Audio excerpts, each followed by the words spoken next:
Hello again, everybody, and welcome to another edition of the Inside Lowell Daily Pulse, the Monday, July 7th edition of the Daily Pulse. I'm your host, Teddy Panos, coming to you from the Well Point Studios here in beautiful, historic downtown Lowell. Back at it after taking a few days off to go celebrate Independence Day and go take the kids down to the beach, at which point they stayed in the pool pretty much the entire time, but that's all right. Less sand to clean off them and me. So hope you all had an enjoyable Independence Day weekend and get to have some fun and spend time with your family and your loved ones. We're excited to be back at it and very excited today to welcome none other than Melanie Gilbert from the Lowell Sun, one of our recurring guests here on the Daily Pulse. Thorns in your side? Is that what you meant? No. You got Peter Courier for that. Yeah, that's right. Right. How you doing? How was your holiday? It was quiet. The kids are all launched, so they're not going to hang around with their boring parents. Totally fine. You weren't heartbroken? I was not heartbroken. No? My beach days are behind me. Yeah, good for you. So, lots going on. You've been busy as heck. And you're going to be busy as heck. You're going to leave here and go chase some stories and see if you can find some stolen campaign signs. Right. I understand. You know it's election season in Lowell when campaign signs start disappearing, right? Right. Well, and it's interesting from the reporting from the neighborhood, it's all the signs, which is unusual. Typically, it seems more targeted. And I'm thinking about the Tara Hung, Roddy Mom, Dominic Lay race. I believe it was only Tara Hung's signs that got originally stolen, although both candidates then contacted me and said, oh, no, our signs were stolen too. You don't want to get left out. If your signs are getting stolen, you're obviously not. Then you're not important enough. So this is like a wholesale slaughter. So I don't know what I'm really going to be looking for because it won't be there. From what you reported over the weekend, what you're going to see is a bunch of little metal holders with no sign in them. So I don't know if I can fingerprint that or not. Well, you can cut yourself when those metal holders. Yeah. You can stab yourself pretty good if you're not careful, so you just want to take the sign. But somebody raised a really good point. Those aren't cheap because they're waterproof. They're like hard duty plastic. So it's really kind of petty larceny. Whether I put it in the column as a prank, but I'm trying to be gracious. That maybe it was just a misguided age thing. That some young kids got. It's those dirt bike kids. Yeah, exactly. Riding around with it on the back of their. They're the ones doing it. Right. Just co-opt them. Make them put the sign on the back of their bikes. But so it would be interesting to see what happens. I got to believe there's security cameras somewhere. Rings now. Yeah, it's everywhere. You're dumb to go stealing things nowadays because you never know where the rings are. Everywhere except in Canton. Right. There's eyes everywhere except there. Exactly. All right. I look forward to your report. But it's very interesting because it's only July. And so the primary, particularly for Belvedere, is still 2 months away, almost. September 9th is the date. But you got to remember with early voting and mail voting. Oh, true. Yeah, people are going to start out. We talked to Will Rosenberry a couple of weeks ago. And second week of August, those mail ballots start flying back and forth. So, the election seasons have changed. They're now election seasons as opposed to election day. Right. So, we'll see. We'll see what comes of it. But I'll be interested. I love these kind of stories. Yeah, these whodunits, right? They surface all the time. It's the weirdest thing. So if anybody has footage out there, send it my way. That's what we need to find. All right. Help Melanie help me out. Get to the bottom of this story and maybe recoup some money for these poor candidates who bought them. We were talking about the state budget, how it relates to the federal budget and the BBB, as we'll call it. So much else to talk about in the city of Lowell. Now, see, if I had been Trump, I wouldn't have called it a big, beautiful bill. Although I know he loves the word beautiful. Beautiful. But I would have called it the big, bad bill. Because why not just name it? Just big, bad bill. Because he kind of likes being that, It has a negative connotation. He's trying to be optimistic negative around positive. the fourth. Yeah. So. Oh, that's true. Yeah, that's true. But, he's a bad boy. He's a bad hombre. He's a bad hombre. Speaking of hombre. So I did run an interview with former U.S. Senate candidate John Deaton. I caught that, yeah. Yeah, he had a lot of really interesting things to say. Now, he's not in office, so he doesn't have to couch his words whatsoever. And he was quite forthcoming. And he approached me and just said, hey, I want to talk on this immigration thing. I said, bring it. I would love more people to talk to me about this immigration thing. So I was wondering about that. How did that interview come about? And to me, it indicates he's not done running for office. Well, I asked him that because I felt the same thing. Why would you just come out of the woodwork? especially now, right? right. He's trying to keep his name in there for some thing or another. Right? If we can use each other, Teddy, I am down for that. Exactly. I was excited. Well, I was interested, I didn't cover his race because that was with the Herald. That was a statewide thing versus a local thing. Or Lori Trahan, of course, I would cover that because that's low. But his people reached out to me and said, would you be interested? He has some insight into the Marines being in LA. And I thought, well, I don't normally write speculative pieces. I don't even write preview pieces, really. Like with the city council, I don't write, oh, they're going to talk about this. I wait for it to happen. Yeah. And I don't really, except in the column, sometimes I speculate. So this seemed like it was a speculative thing. I don't want to see the Marines in Boston. But he actually, when we got to talking, he's from Highland Park, Detroit. So he grew up in my hood. You found a connection. Yes. And I grew up I wasn't in Highland Park. I was born in Detroit. And that's a rough part of town. So that he really had to slug it out. So I see this as sort of his personality is always rising up from the muck. He was a good candidate, a centrist Republican, if that exists. I had him in here and we talked about it, and he fared quite well. I think he got about 40% of the vote, which usually you're like 70. You're lucky to get 70-30 if you're a Republican in a statewide race against an entrenched Democratic senator. And the last candidate, Jeff, what was his last name? Jeff Deal. He only got 30%. Correct. Now it was a lower vote count. Correct. So I would have to work the percentages, but still, he had a respectable, outing. Respectable outing. He gets to 40%, and his people reached out to you, which means he still has people. The campaign, he had a PR. The campaign mechanism is still in place. He didn't reach out to me personally. His people did. I think he's gonna run against Markey. I was suspecting that. I'm like, because he hasn't thrown his hat into the governor's race. No, but that's a big reach. But for him to reach out tells me that he's going to announce himself as a candidate we talked about Markey. this. Yeah, we talked about this before in the races just in November. Scarborough. It was a close margin. I can't remember who her challenger was, but Scarborough was an incumbent. And it was maybe 52-48. So there's a trend. There's a through line here. And it wouldn't be inconceivable for him to want to exploit that, is my opinion. There's, if you look at the voter registration rolls, not just Massachusetts, but across the country, there's a huge shift from D to R or D to I. People leaving the Democratic Party.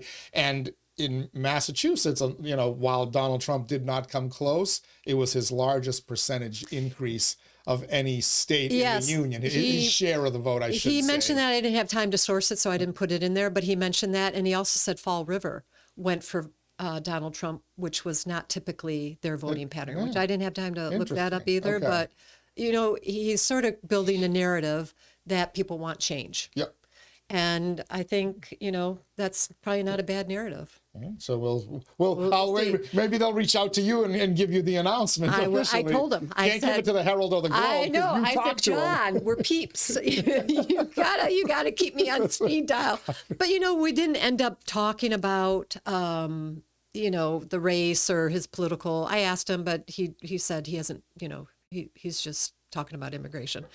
But he had a lot of interesting things to say. And if he keeps that sort of real person, which is really how Donald Trump built his brand. I'm talking to you.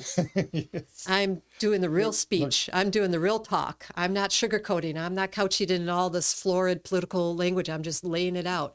And he laid it out. I thought he had some really good things to say, and I appreciated the conversation. All right. We're going to have to keep reading your column so we can have the big Senate announcement from Melanie Gilbert. We Detroit people keep it real, Daddy. Yeah, you made another connection. That's right. Exactly. We're chatting with Melanie Gilbert from the Lowell Sun. We'll get right into our issues as well. And actually, we jumped right into it. No dipping the toes into the water. We got right into it with Melanie. We'll keep getting into more things happening with her and with you. Of course, first, let's thank our Daily Pulse sponsors, Ray Booten, licensed realtor in Mass and New Hampshire, certified appraiser in both states as well. So if you're looking to buy or sell a home, a business, or a commercial property, or if you want said property appraised, one call you need to make, and that is to Ray Booten. You can find all his info online, realestaterayBooten.com. That's realestaterayBooten.com. Thanks as well to WellPoint for hosting us here in the WellPoint studios. WellPoint is the only health plan offering healthcare benefits exclusively to Massachusetts GIC members at WellPoint. Your whole health, is their whole point. Thank you, Ray. Thank you, WellPoint. We'll thank some other sponsors in a few minutes, but let's get right into it. All right, where do you want to start? State budget? Where do you want to start? Well, let's start with Ray Booten. How is he, by the way? Because now that Karen Reed has been found not guilty. He's doing his celebratory tour. Leslie Boder is pissed off as all hell. I have not seen the two of them in the same room since, but... well, you know, maybe Ray could give the city an appraisal on 40 Market Street. Maybe he can tell us what the real appraisal was on that. I stand corrected with my reporting on that. I had put that the appraisal was 3.6, I believe, and the appraisal was not 3.6. The appraisal from the city's GIS system is 2.8 or something. So I got to correct that, and I appreciate Eric Kitchier. I think I picked it up as narrative, and when it was really a quote from the city manager. Well, those things can be confusing because if you go start digging into all properties, you'll notice that as much as people complain about their property taxes, your property is assessed by City Hall at a far lower number than you're going to get on the open market. Otherwise, you would be paying even more. So, and it was more that. It was more what the open market was suggesting versus what the city is valuing it. But still, it was a difference with a distinction, so I have to correct it. But that's where, you know, Ray can come in and, you know, clarify it. He's never been shy to speak in front of a microphone or a reporter's note. That's what we should have. We should have a pod, you know, we should have a team in here to talk about property values. Yeah. that'll light up the switchboard. Shows every now and exactly. then. But so the state budget, the governor signed it over the holiday week. Big bill signings over the weekend. Well, there's Trump no harm, in DC, right? Healey in Mass. She put a caveat in there, though. All this money that we're bragging about spending, we may not be able to spend it. She's telling you she's not going to spend that amount. She's a clever woman, you know. Some might say sneaky. Well, we did it here in the city government too. We passed a budget that we can't sustain. And Manager Golden sort of conditioned it and said in December it might be a different budget. He didn't elaborate what that difference would be, but ARPA ends. You know, that ends in 2026, right? Yeah. But it has to be expensed by December. Yeah, you have to commit it by the end. Right. And they committed it to their marketing and all that kind of stuff, which is awesome. I think the more that you can shout out and raise yourself above the din, the better. So they've executed some really good programs with that money. But he also said, what is it, the 97 or 96 funding? What is that? Chapter 97, I believe. Yeah, is it Chapter 97 where... No, wait, I'm getting confused. 97, but it's bad. Parks money. It's bad. If you have to invoke chapter whatever it is, it means there's cuts. And he said, if that happens at the state level, we're going to have to look at our budget again. It's 100% going to happen at the state level. And so I think the governor and her policies, and by extension, mayors in some parts of the state and whatnot, they are not complying with certain federal guidelines that money is tied to. Right. Which means that, maybe we'll get a legal challenge, but it hasn't been great in the courts lately for the Stop Donald Trump crowd. So is it worth risking that money? Right. To what? To just stand against anything that Donald Trump wants to do?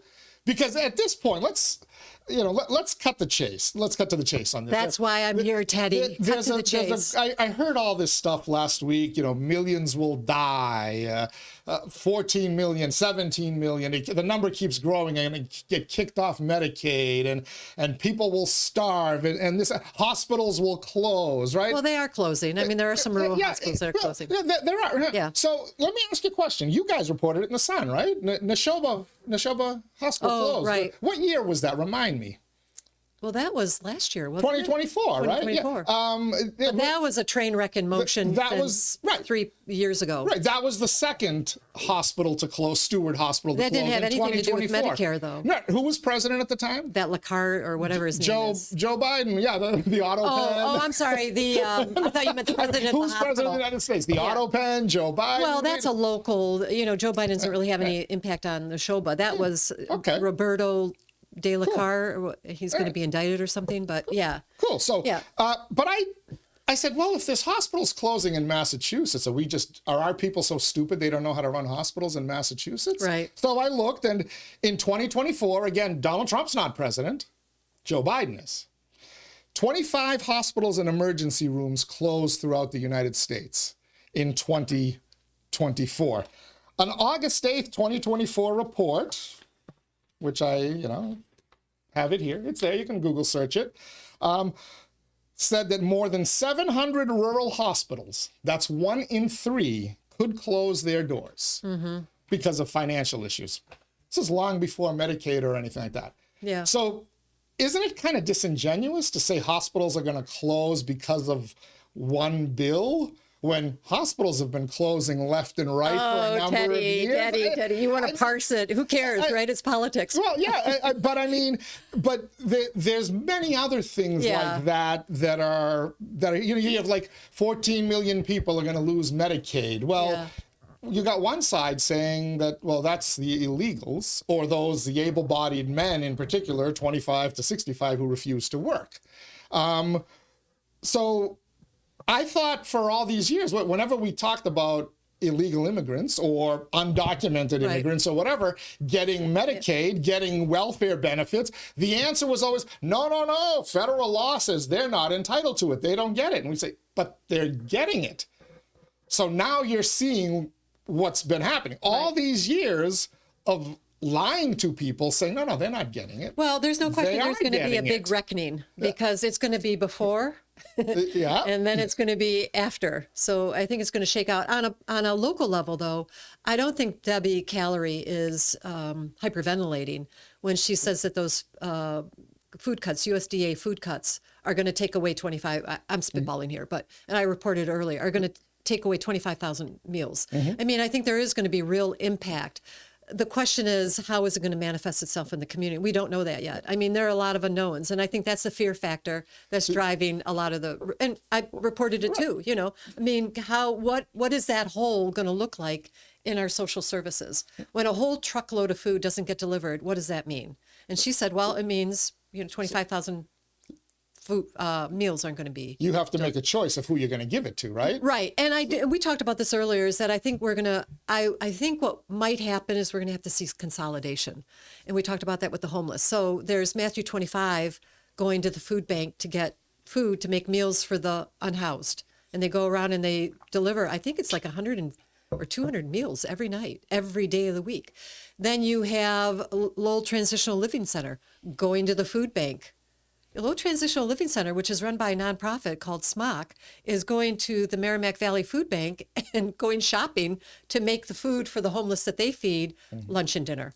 Then you have, the Central Ministry Kitchen going to the food. Like, I think there might have to be coordination, because you can't have everybody going to the food bank to get food for the same service or to service the same population.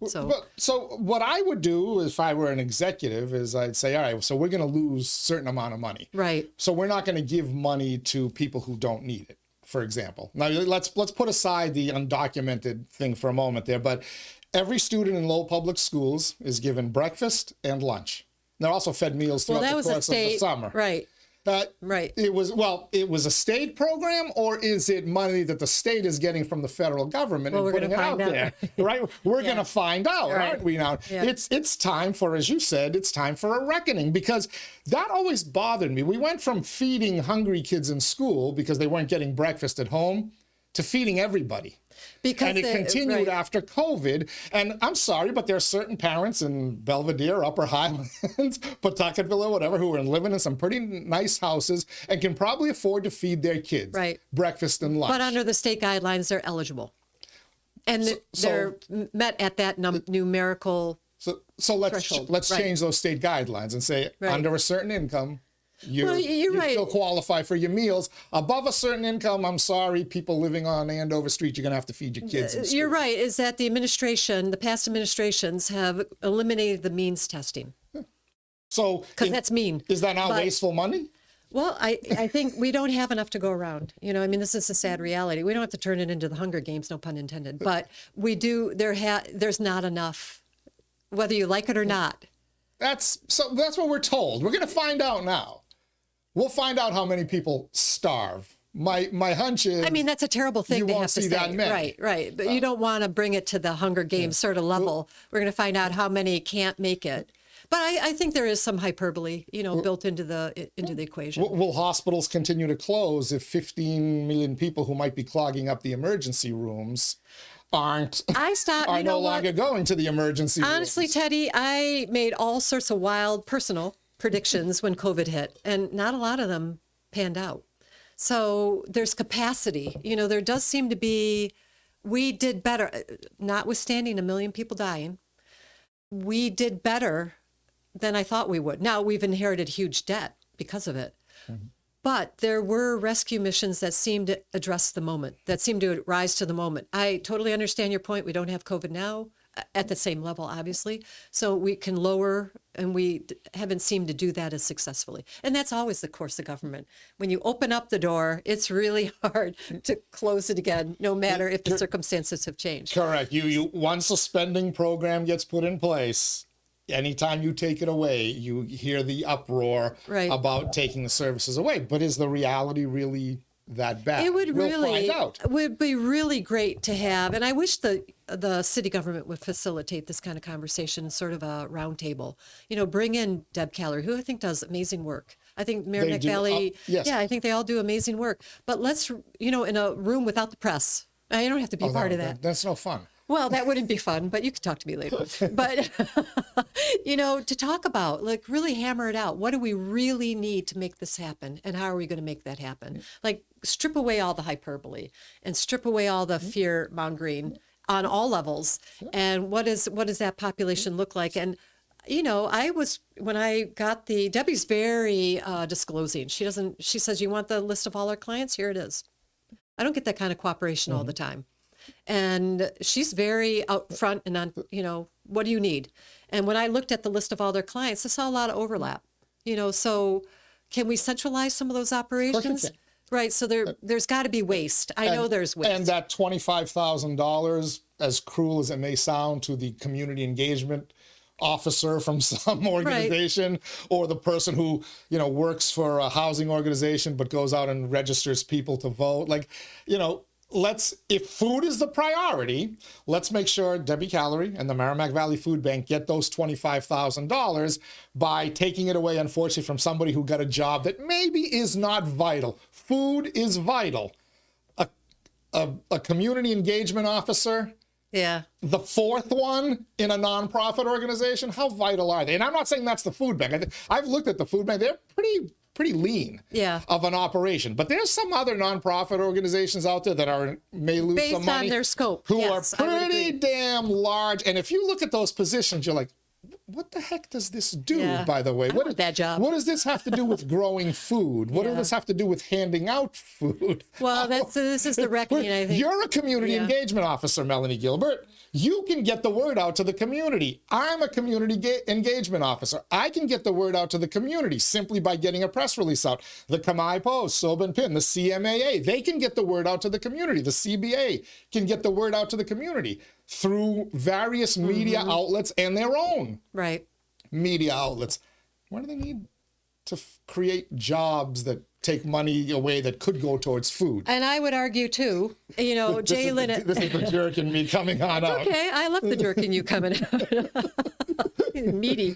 Jay Linehan said something at the Greater Lowell Community Foundation annual meeting that last year, and I'm spitballing again because I carry a lot of numbers in my head, but I can't possibly, summon them on demand. But I did put it in my reporting that maybe there were, let's say, 50 people who applied for their annual funding last year. This year, there were like 125. So, it's gotten a lot more competitive. And it's gotten more competitive because there's less money coming down, or it's just gotten because everybody's going to get it while the getting's good. I don't know, but I can. Start to look at some of the salaries of the executive directors of these nonprofits where you question, what exactly are they doing again? Well, so this leads to my story, or sort of my point, where I'm with you to a point, is that then you would think those people would really be publicizing their grants, and they would be promoting it and putting it on social media, and that's not the case. And so I think, when we do a story about, let's say, we do a story about a drive that's taken place in town. And it's a great publicity thing, and you get them in the paper, you get a color front page article, and they don't do any publicity. It's going to be a hard sell for me next time. I don't need them to sell papers. I need them to sell themselves. It's going to be a hard time for me to have them sell themselves to me when they don't do their own selling. And I see a lot of that going on in all, you've got to sell yourself. You've got to keep us in the loop. You've got to send out those press releases. You've got to do the drives. You've got to do the, get in the people. And particularly now, we're being bombarded with people wanting us to cover their agencies. Because they want to get the word out. But we're happy to do it, right? You do it. Your 5-minute read is nonstop. Yeah, At least one 5-minute read is promoting some organization, right. Their food drive, their diaper drive, or whatever fundraiser. If they send it to me, right, yeah. or a restaurant opening, Yeah. it's whatever. I don't just focus on the nonprofits. So everybody's doing it. So, I think if we really try to tighten our belt a little bit, we might find that the people who need food, the kids who are not getting breakfast at home for whatever reason, or lunch, I think we can still feed them without also spending money for the kids from the wealthier neighborhoods who, by the way, talk to the cafeteria workers at Lowell High and some of these schools.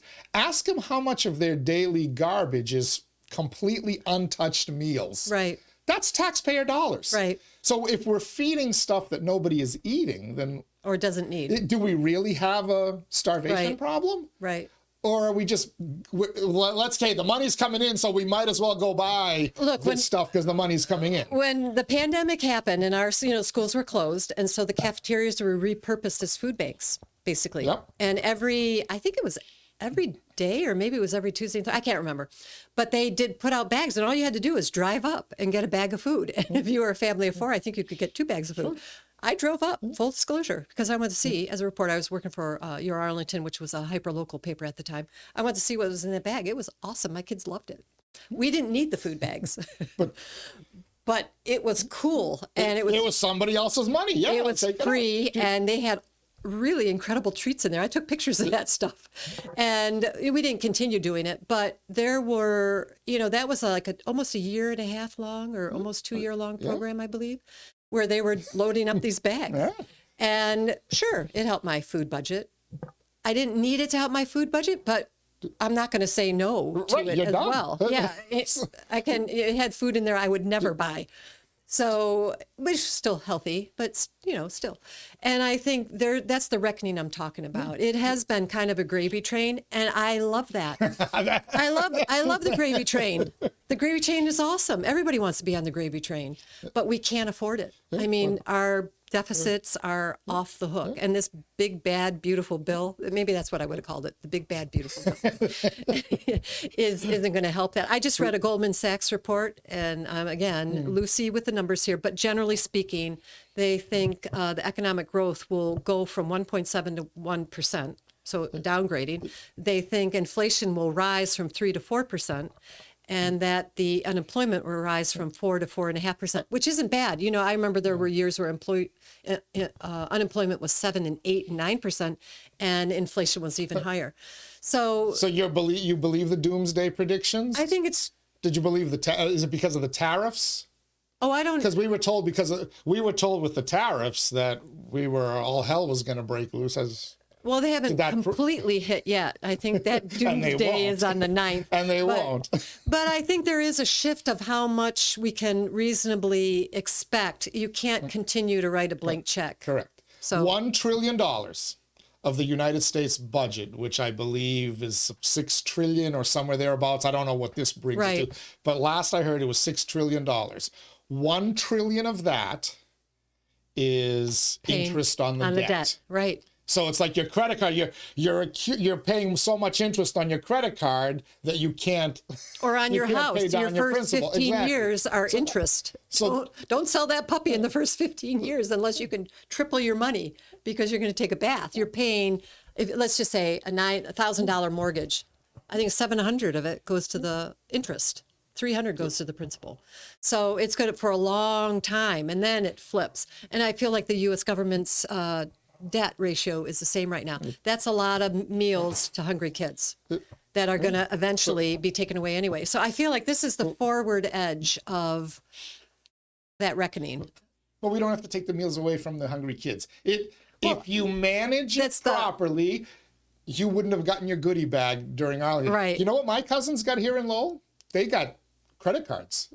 They were while schools were closed, they were given credit cards that had, I forget what the number was, Market Basket or 150 or something. No, it was just a credit card, it was a Visa card. They could go buy groceries because they weren't getting school lunches. So now I'm not going to throw my cousin and his wife in Pawtuckettville under the bus, but they make enough freaking money. But they had 3 Lowell High School and so they got 3 credit cards? So they got 3 credit cards, 1 for each kid, because they weren't getting the money in the school. There is a lot to like about Lowell. In other words, we had all this money that we were just dying to give out. Well, you had to. Because you had the free meal program. Right. But, like, how about, I'm going to name you, Yanni. How about you feed your own kids? They're now all up in college, so you don't have to worry about it. But you can feed your own kids so that we make sure that the hungry kid in the Acre or the Lower Highlands or wherever they're hungry can continue to get food.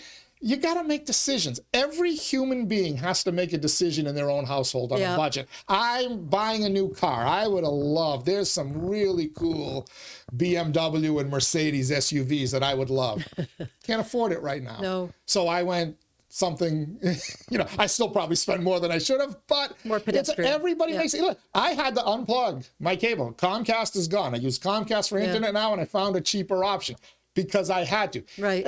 So the United States government, the Commonwealth of Massachusetts government, and yes, the City of Lowell government, and every other entity in between is going to have to find a way to make do, because the problem isn't lack of money.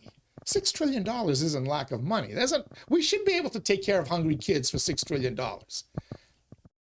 We can probably find somewhere to cut. Well, that's going to be an interesting exercise, isn't it? And that's what's going to occupy the next year, I believe. There's going to be, and Governor Healey is telegraphing that by saying she's seeding the ground. She's plowing that ground now, so it's not a huge surprise. But will she cut the money to the Merrimack Valley Food Bank? I think will she cut the money? Will she cut the money to programs that maybe we can do without? Will they make it hurt? Well, if you remember when they shut down the government under President Obama at one point, and some guy came up with a plan that he could reopen all the national parks on the existing money, and he was told from the Secretary of the Interior that it came right down from the White House, no, you're not going to open these parks.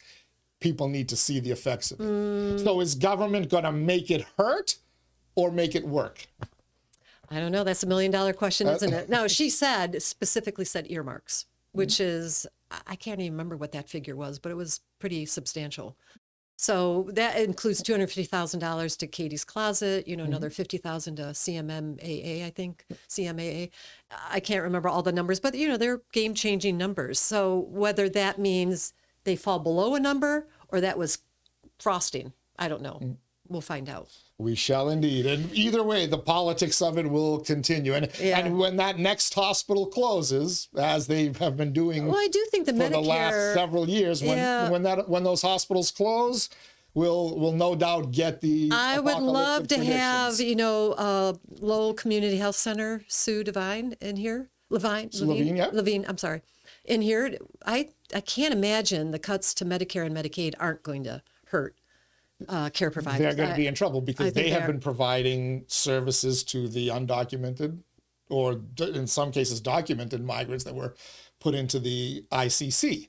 They were sent over to the Right, they did the healthcare to the Lowell Community Health Center. Well, that was a separate funding, so that was they're not at the ICC anymore. So now they're gone. But right. Where will they continue to get their healthcare?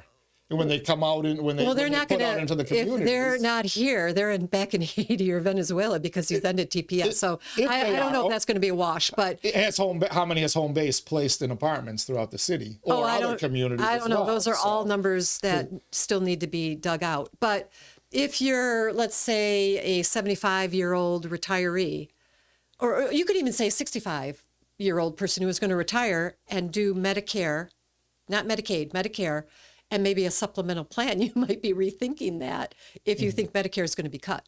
You might not retire. I don't know. Well, they're not talking about Medicare cuts, right?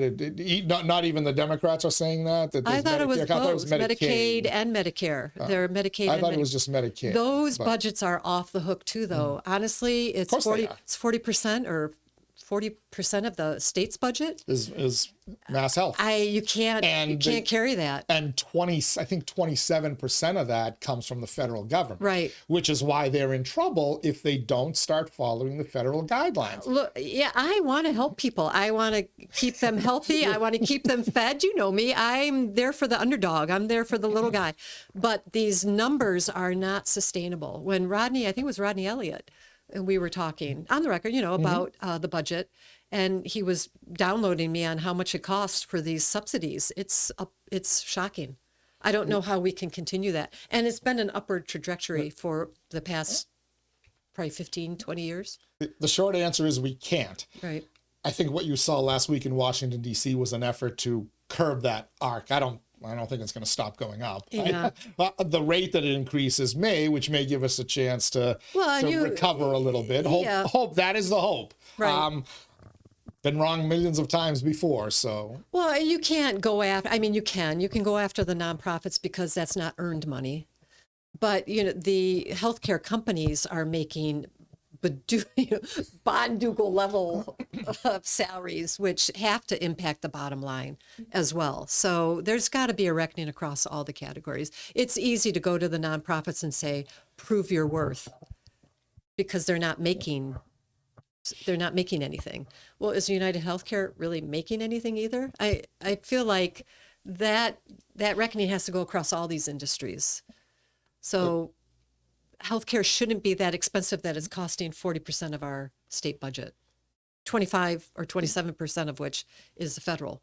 Like, what's up with that? I'd love to see that big, beautiful bill the answer go is after you that. shifted, we could go. Yeah. But when Obamacare was supposed to save the Affordable Care Act, has it made it more affordable?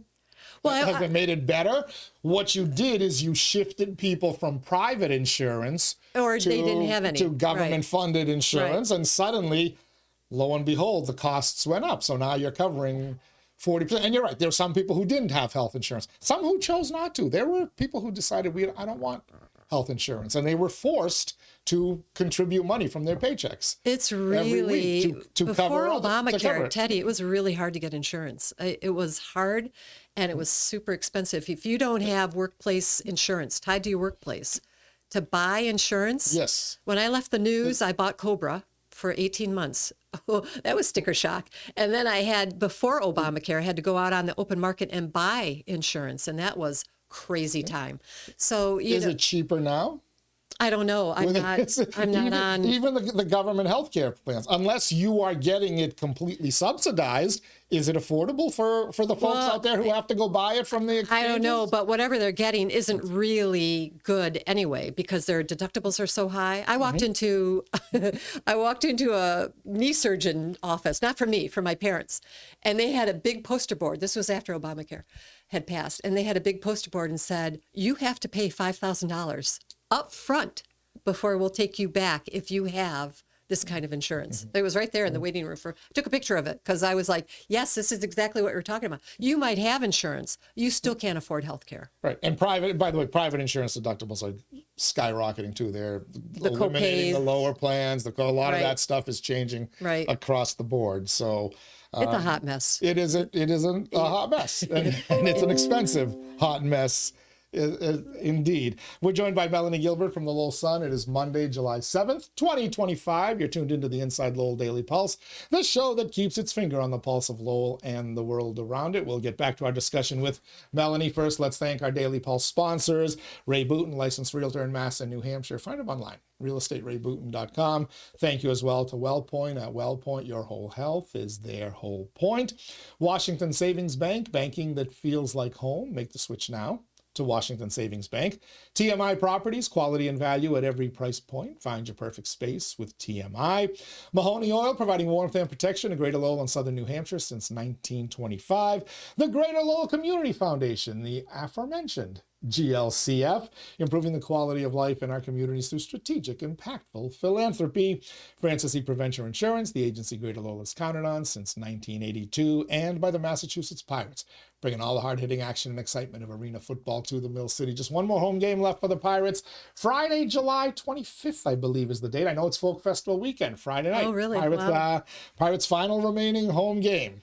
And it could determine a playoff berth for them. So it could be some nice. fun. So, all right. Let's bring it down to home. Let's go. Yes. So at the local level, which is all I really care about, like the Restoration Center that VinFen and Spectrum Yes. are going to open. What's a bottom line number impact, which they're going to need Medicaid and Medicare reimbursements for that model? I don't know that they'll admit it, but what is the bottom line impact for that sort of innovative, community-based healthcare? I don't know. That's a good question. I think it's going to be bad. It hasn't even opened yet. So what is that going to look like for the community? For Lowell to get people with acute healthcare or addiction issues off the street if they can't get reimbursements? I don't know. I mean, these are innovative models that could thrive because there was, money rolling down to the local level. I don't know that money's all going to roll down. I'm not trying to slam their model. I've been a big proponent of it, written about it extensively. But I do have to ask, what's that in real nuts and bolts? What's that going to look like for the proposed Restoration Center model? One of the things I liked about John Deaton, I asked him hard questions like that, laid out for me, and he answered them. I like that. I said, do you think they're targeting brown people? He said, yes, it seems like that. I like that sort of, and I put that quote in my article. I like that sort of answer the question. We talked about this before with Jodie Foster with that cop show she did in Alaska. She's like, ask the question, ask the question.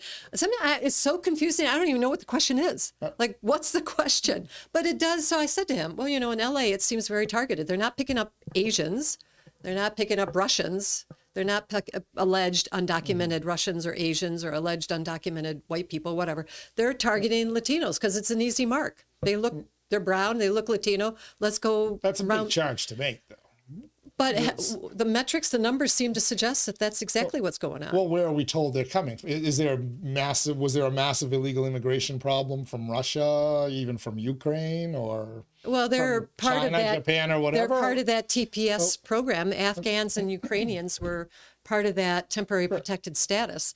So we're not. I don't know of raids going to Ukrainian centers or what is that, Boynton Beach? Were they hitting TPS, or were they hitting the criminal element first, and then maybe the people working? Well, I don't know. Is undocumented? Home Depot parking lots like a staging area for criminal elements? I don't know. It does seem a little.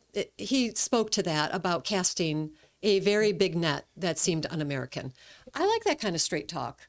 Let's start from there. Let's have that conversation. What is it? We're not getting that in Lowell yet. We haven't had that quite the same, not that level, although we had roofing trucks. You're not hearing the Lowell city government telling ICE they're not welcomed here. Right. They're kind of, they're taking my advice. Hey, just don't talk. Do what you're going to do and don't talk about it. And John talked about that. Just don't talk about it. Don't throw it in the face of people who are itching to make you look bad. Yeah, talking about, train wrecks and using that analogy, this train is coming down the track. They just got, $145 billion to come down the track, even faster and bigger. So you're not going to stop this train. Now, whether you think it's a train wreck or it's, a train bringing change, I don't know. But the fact of the matter is, you might need to come to the table. And that's what he was talking about, that Governor Maura Healey and Boston Mayor Wu can't just you're talking to the hand. Mm-hmm. That's not going to fly anymore. You're going to have to find a place to collaborate or not collaborate. Yes. Or if you keep bragging about the resistance and pounding your chest over the resistance, guess what? Money that you need is going to get withheld. And money that you don't want is going in that direction. Who doesn't want it? Well, they don't want, let's say they don't want ICE to be funded to the tune of 100 and whatever billion dollars, but it's happening. It's in the big, beautiful, bad bill. Right. So Can we talk about this? Because you're calling it. But you know what I love the most? People go, I can't believe Melanie wrote that. And this and I'm like, no, guys, that was at the end of the column. You guys clearly spell out who wrote what. You didn't always. But you clearly said, okay, Melanie Gilbert reported on this. Peter Courier has taken the lead from you now. For months. For months because of his stuff. Now, my theory is Peter Courier is a tremendous professional wrestling heel. You know, if you watch professional wrestling, the bad guys have to act a certain way to get the crowd to hate them. I almost feel like Peter Courier is trolling people just to do that. Right when he got down, because when he got down to your wave while you were waving your American flags, I'm like, that's either a really good troll or it was kind of something that may come back to bite him. Yeah. No, I think he's a true believer. I think he sees the column as an area. I'm speaking for Peter, but I think he sees the column as an area where you can't get into it in your reporting. Darn it, I'm giving him the credit for being a great but that's troll, not me. Which I can appreciate. You did not write that. But there's this all the other fun stuff below. There's this narrative out there, like, okay, so you said the massive increase in funding to ICE. So in 2015, Donald Trump came down the escalator, and the very first thing he talked about was illegal immigration. And he talked about it right through his first term. He talked about it in the 2020 election, and he talked about it right through the 2024 election. And he won an electoral college landslide, even became the first Republican since George W. Bush to win the popular vote. So uncontested. So when people say we didn't vote, we don't want this. No. The American people wanted it. Donald Trump didn't come in and say we're going to grant amnesty to 20 million people, and then the second he took the oath of office, turned around and said no. Donald Trump told you what he was going to do, and he's doing it. So why all this shock and outrage? Is it because people aren't used to a politician doing what they tell you they're going to do? And that's what I'm telling you about John Dean. It was refreshing. Yeah. He told me exactly what he thinks. Yeah. The exact question I asked. And it was shocking. It was bracing. I said to him a couple times, I am recording. I always say it at the beginning, and I say it on tape. So there's no confusing. Like, here I am. This is Melanie Gilbert recording John Deaton, okay, John, on, and I lay it all out. And so a couple times, I remind people because they can get ahead of themselves. And although I always say, if there's at any point you don't want something on the record, you just want to talk shop with me, I can pause the tape. Nope, he was all on record. And when I said jokingly, we're on record, he didn't laugh. Like, he's very serious about his message.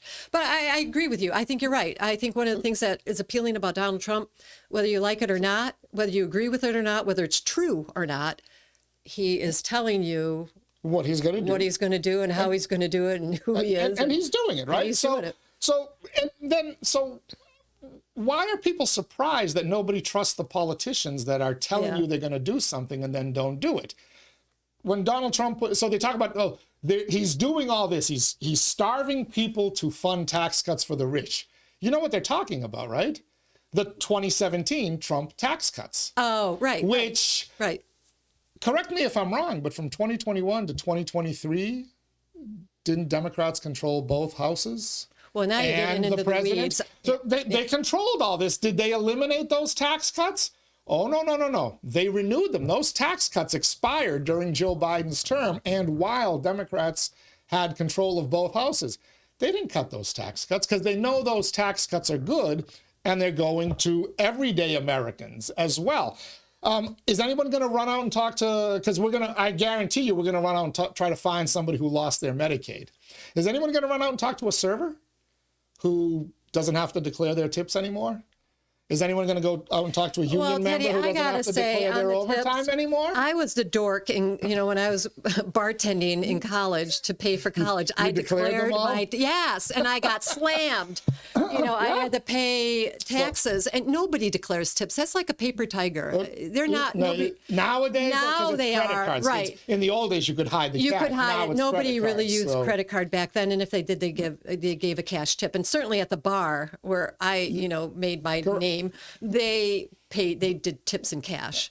But I was the dork who wrote them all down and did my quarterly filings and got soaked. So, but in general, I don't think this is really happening. And there's such, even if they are recorded, I don't know if they're being prosecuted. I'd have to see the numbers on that. But but you can declare up to 15,000, I believe, if you're a server. You're not going to get taxed on Right. up to 15,000. Yeah, for that's a tax break for poor people.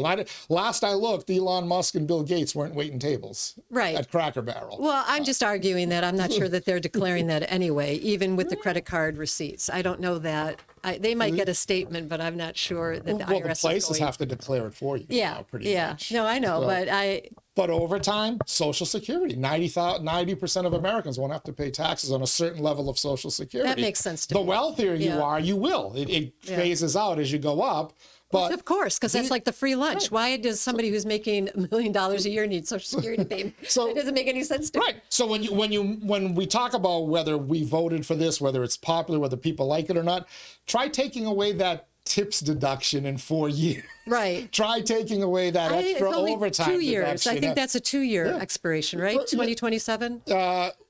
Or maybe you're right. Maybe it's 2029. So it might be the Social Security one. One of them expires in 2028, Right, which is election year, because it's going to become an election year issue.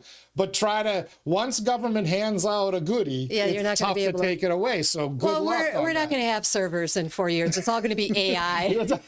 No, that's the one industry where you still need people, unless the robots can do it, which they're working on, by the way. They're working on that, and they're working on the whole back to like the happy days where you type it in and it gets delivered by a robot. I like it. They'll still need people to cook it. They'll still need people to cook it. But they don't get tipped. They'll still need people to clean and, that. Some of this does feel predictive, like that it's seeing some of these trends that are coming around the corner and trying to get out in front of it.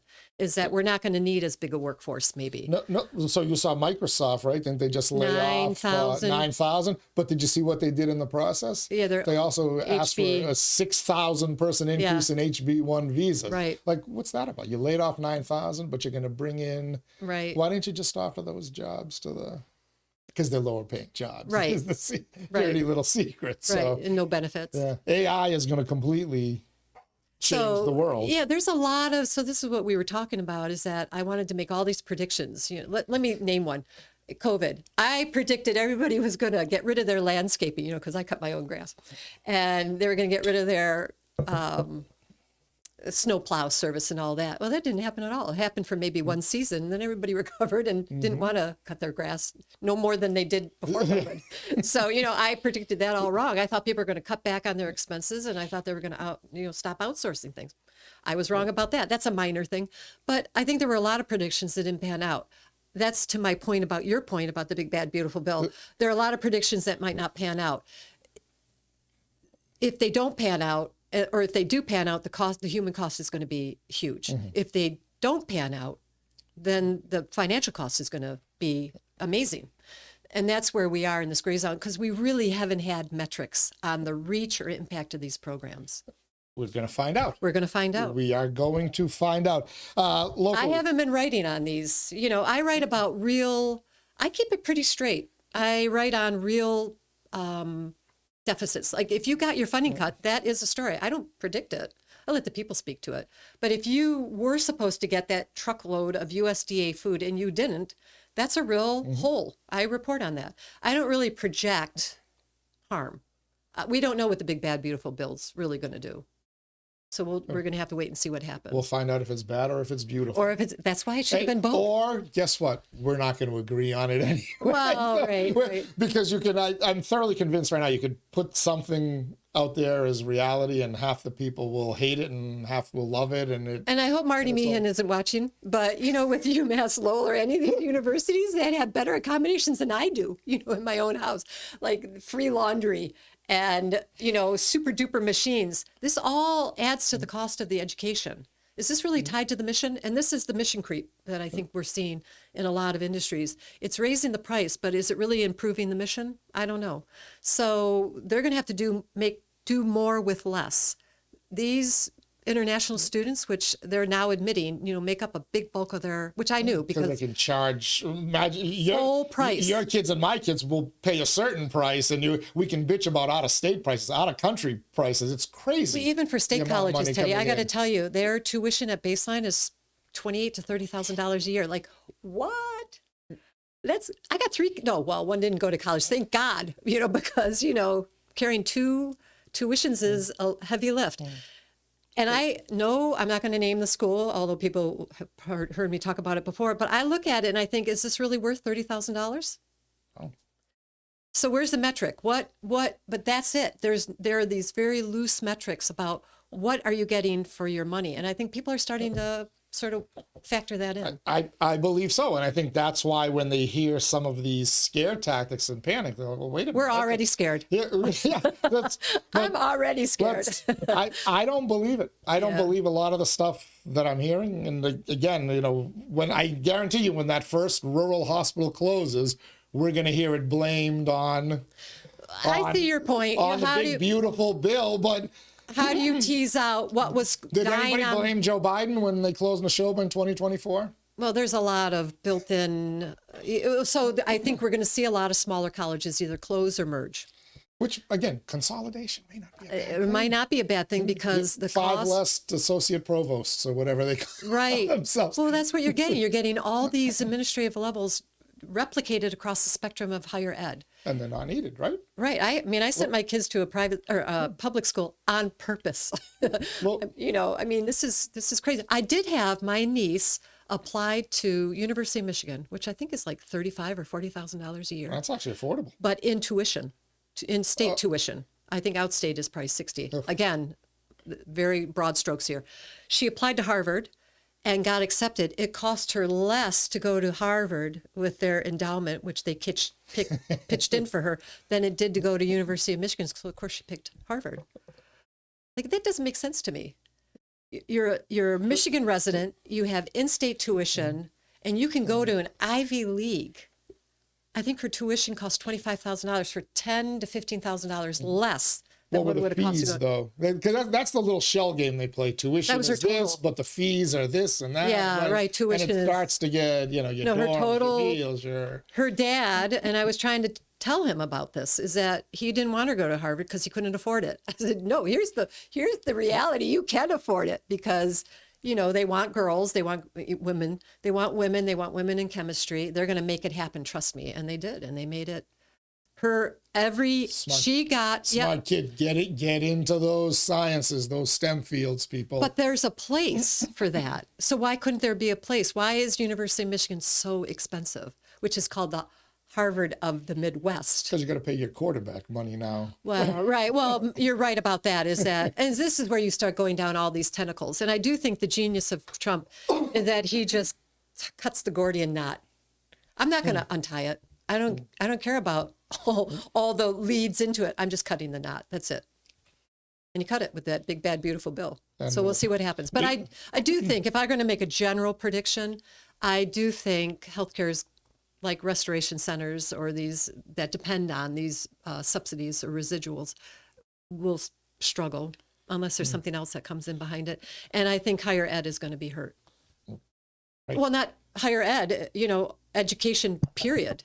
Well, I guess that would be higher ed. Secondary, it's the higher ed versus high schools and stuff. But I don't know how they can carry all that bloat. There's a lot of bloat. We shall find. Will they cut the bloat or will they cut the essential services? That's what I want to see. Right. Again, I will contend that in a budget of $6 trillion, or what is it in Massachusetts? She just signed a $60 billion. 61 billion. 61 billion. Yep. I'm going to guess that somewhere in there's enough bloat that if you cut it, you can still send kids to school, you can still feed kids, and you can still give people health care. The auditor finds waste and abuse every single day. Well, I can speak to you from a company that has cut tons of bloat. Yeah, yeah.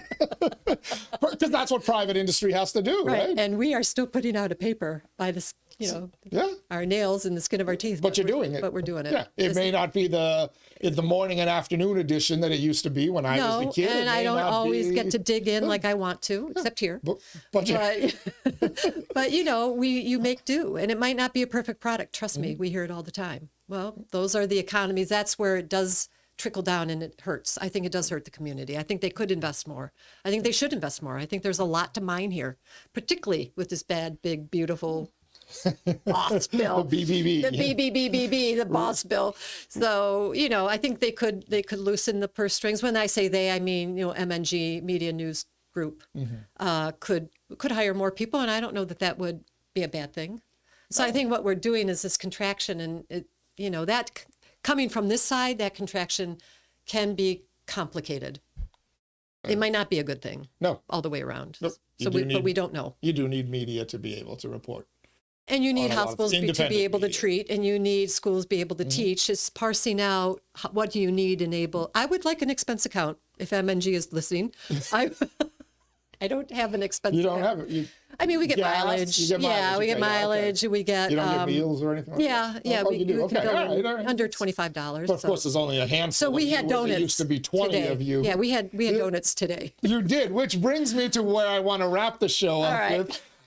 You had a meeting this morning with a group of people that I had a podcast with a few weeks ago. Yes. And I'm look forward to seeing your story because It's an evolving story. You chatted with the we call them the Save Smith Baker folks. Well, no, they weren't representing it today, but yes, They've conversation came up. morphed into the Lowell Center for the Arts or something, and I'm losing all the things. But it's the effort to save It's more an that beautiful historic building. based community space versus a Asian American whatever. The history museum Yeah. seems to have disappeared. That came. It's an ambitious thing. They want to do a kitchen that people can rent, to do stuff. Sure. I mean, I'm all about that. I think that's great. It seems like a lot of paperwork, but So okay. You seem to be a little bit cynical about their chances to succeed. Have you been in there, Teddy? Not for a long time. I've seen their photos. I know what years of water going into wood. Well, let me put it this way, since we're talking about do to public things. versus private. I don't think public, a nonprofit, can pull it off. I mean, that doesn't really affect my reporting because I've reported both sides of it. I've given their side, but I toured that. It's a lot. It's a lot. I gotta believe the estimate is going to come in at. Tom Golden is saying to build a new police station would be $65,000, $65 million, which I think is way underestimated. I think it's be north of 150. I can't believe the Smith Baker is going to be less than 50 to 60 million. Yeah, they didn't flinch when we talked about $30 million when they were here. 30 million is the high school. But yeah. Are you kidding me? Leave that disaster alone. But these are you can measure it. But let's say that number works. Let's say that number 30 million? 30 million, just for the sake of our discussion. Good people, well-intentioned Yeah, sure. people, and I want them to succeed. Sure. I don't think that business model is going to work. The kitchen thing, it's been tried. UTech has a community kitchen. There's a number of different places. Well, again, we're talking UTech, about, I think, shut down their community kitchen. As a matter of fact, if they're I'm not doing mistaken. their mobile one. Right, but they put a whole new kitchen and stuff into their expanded facilities over there in Hurt Street. I don't hear anything that's a real money. A coffee shop, a restaurant, sure. Go look around you. Every time we celebrate one opening, we mourn one or two closing. There's only so much money, and you can take it from here and put it there, but this one's gone. And it's like, so I don't see how their model financially works, given the expense to renovate and rehab that place and maintain it. Maintain it, and then nothing in that place works. Thank God it was a sunny day. There was no electricity, obviously. Right. It's been cut to the building, right? Yeah. Well, I think the wiring is like shot anyway. Okay. I think it's a fire hazard. The plumbing is disconnected. There's no working toilets. There's no running water. There's no kitchen. I mean, were there did you notice if there were fire suppression systems in there? I don't remember. That's a huge fire expense. suppression elevators. Those are huge. They do have a working elevator, but only one. Yeah. Okay. And to get to it is problematic. I don't know. It's a big reach. I don't think it's the kind, when maybe 10 years ago when there was money, you could have pulled it off, but it's not just pulling it off, it's sustaining it. I don't know. The space was, I'd never been in it before. And I got to tell you, the space was surprisingly small to me. Like you only really had that second floor with the auditorium. The first floor is a little crammed. Weird. Yeah, it's a weird layout. I'm sure they're going to redo all of it. But it's not integrated space, if you know what I mean. There's no graceful lead into, you walk into the Lowell Memorial Auditorium, there you are. You're right in it. This, you have to like go up the stairs or the elevator to get into it. It's not on the beaten path. Do you know what I mean? So you don't sound like you're overly optimistic. You don't think it's worth the investment? Look, if they run a fundraiser, I'll write about it. I'll, not promote it. I'm not advocacy, but I'll do my due diligence. But I find it a big reach, particularly in this fiscal climate. I agree with you. I hope they succeed. Good people, well-intentioned people. I hope they succeed. I just don't. I'm following their fundraising. They're talking a little bit about it. And by the way, they were the only bidder. Right. Which you reported. Right there tells you something. Well, I don't know that for sure because they haven't released the bids. But the language suggests singular. Well, one bidder. It's them. The bidder. They have to, I think they set a goal of $1 million just to be able to put the bid in. Yeah. Last I saw on their social media, they had gotten to $500,000. Right. Which isn't $1 million. Right. And now they still need to get to, now they're, talking to Dennis McCarthy, who's an architect, right. He was saying, well, we don't think it takes $3 or $4 million to shore it up. It can be done for cheaper, which, if they can and it'll pass muster, great. It buys them a little more time. But you still need to raise 20, 25, 30 million. Well, and within the first 6 months, they have to wrap the building. Yes. So that's $40,000 or $50,000 right there. So I hope they succeed. I know, it's a beautiful building, right? I mean, it's gorgeous. The stained glass is amazing. I don't even know how you would turn that into housing, quite honestly. Oh, you'd have to tear it down. Yeah. You'd have to basically hope to save the facade like they did over at the Middlesex community called the old Rialto train station, which they basically saved the facade and tore the back out. Now they have the Nancy Donahue and he's doing that. Arts Center. Yeah. Well, no, I guess he's rehabbing that Merrimack Street across from City Hall. I can't remember, 435 Merrimack Street, which was where 𝐃𝐚𝐢𝐥𝐲 used to hang out in the back, with the movie theater. But, okay. I just don't see those big scale projects working like that if it's not housing. That's where the money is now. If you want state money, you got to go into housing. And I can't imagine development is going to be cheaper per square foot than housing. And housing is running 400 to 600 per square foot. I mean, it's crazy. What? So I will throw this one caveat out there. And I will give reason for hope for the Smith-Baker people and all these other people out there who are trying to get some developments off the ground and struggling there, God love them, right? Because of the cost of construction and the interest and whatever. The interest rates, right?